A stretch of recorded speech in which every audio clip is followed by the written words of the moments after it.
සුබ දවසක් ඔයාලා හැමෝටම. අද vlog එක සීගිරිය.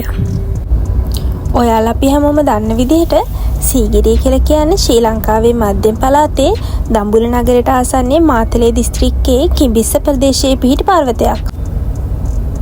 ආසන්න වශයෙන් මීටර 180ක් පමණ උස දැවැන්ත පාෂාණ තීරුවකින් ආධිපත්‍ය දරන ඓතිහාසික ස්ථානයක්. විදේශිකයෝ ගණනාවක් ශ්‍රී ලංකාවට එන්නත් මේ සීගිරි පර්වතය හේතු වෙලා තියෙනවා. ඒකනේ ලෝකේ 8 වෙනි පුදුමය කියලා කියන්නේ. ඉතින් අද සීගිරි නගිමු මාත් එක්ක.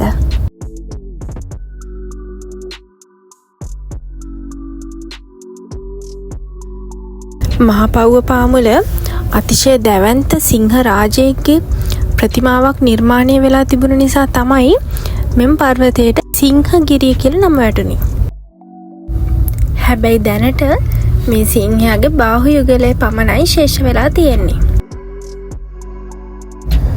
සීගිරිය බලන්න යන ඔයාලට පර්වත මස්තකයේ තියෙන රජමාලිගාව, ගඩොලින් තැනුණු සිංහයාගේ රූපය, පර්වත ශිඛරයේ ඇඳ තිබෙන සීගිරි ලලනාවන්, ඒ වගේම සීගිරි කැටපත් පවුර බලා ගන්න පුළුවන්.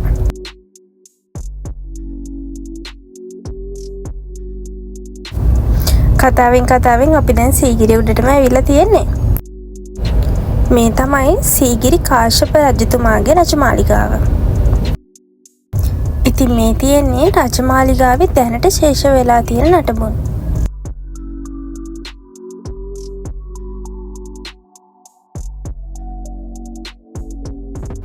මෙම පර්වතය තනිතලාවේ ඉඳලා අඩි 600ක් විතර උසයි.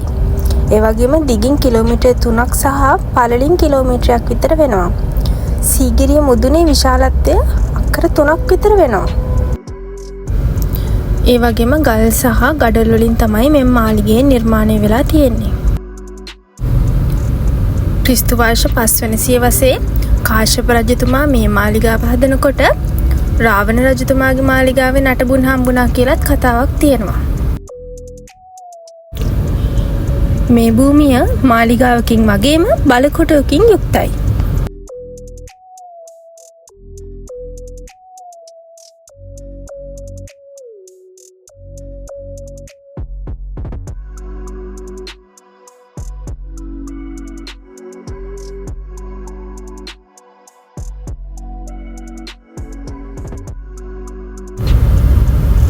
සීගිරිය පර්වතයේ උඩට ආව ඔයාලට පිදුලංගල කන්දත් මේ විදිහට බලා ගන්න පුළුවන්.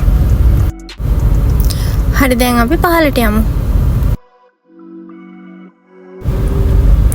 පහළ මාලිගාව පර්වතයේ පහළ බැවුමට හේතු වෙන තමයි නිර්මාණය කරලා තියෙන්නේ.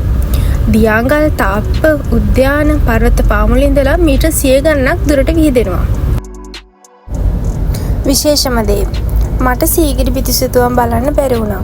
ඔයාලා සීගිරිය නගින්න හිතාගෙන ඉන්නවා නම් උදේ වරුවේ නගින්න. මොකද හවස 5න් පස්සේ යාලා ඒ ගේට්ටුව වහනවා.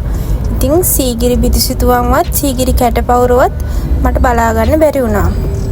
ඒ වුණාට සීගිරි ලලනාවන් ගැන කිව්වේ නැත්තම් මේ vlog එක සම්පූර්ණ නැහැනේ. ඒ නිසා මම මෙහෙම කියන්නම්. සීගිරි පිටිසුතුවම් වල තියෙන විශේෂත්වය තමයි මිනිස් ප්‍රමාණයට වඩා තරමක් කුඩා සුකුමාර ලලනාවන්ගේ රූප තමයි සීගිරි පිටිසුතුවම් වලට ඇඳලා තියෙන්නේ. ඒවා ඉඟටියෙන් ඉහළ නග්න රූප මවුනක් වීම තමයි විශේෂත්වය. මේ චිත්‍ර ඇඳීමේදී දේශීය අමුද්‍රව්‍ය භාවිතා කරලා තියෙනවා. ඒ වගේම වර්ණ සකසා ගැනීමේදී වියලි කලාපයේ බහුලව දක්නට තියෙන අමුද්‍රව්‍ය තමයි භාවිතා කරලා තියෙන්නේ. ඒ කියන්නේ ගොකොටු කිරි, මකුළු මැටි, රණවරා වගේ දේවල් තමයි භාවිතා කරලා තියෙන්නේ. සීගිරි මුදුනේ ඉඳලා පහළට බහින ඔයාලට මේ හැමදේම බලා ගන්න පුළුවන්.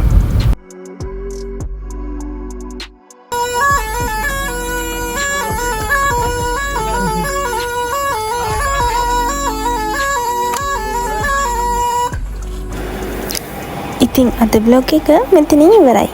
ඊළඟ vlog එකෙන් හම්බ වෙනකන් ඔයාලා හැමෝම සතුටින් පරිස්සමෙන් ඉන්න.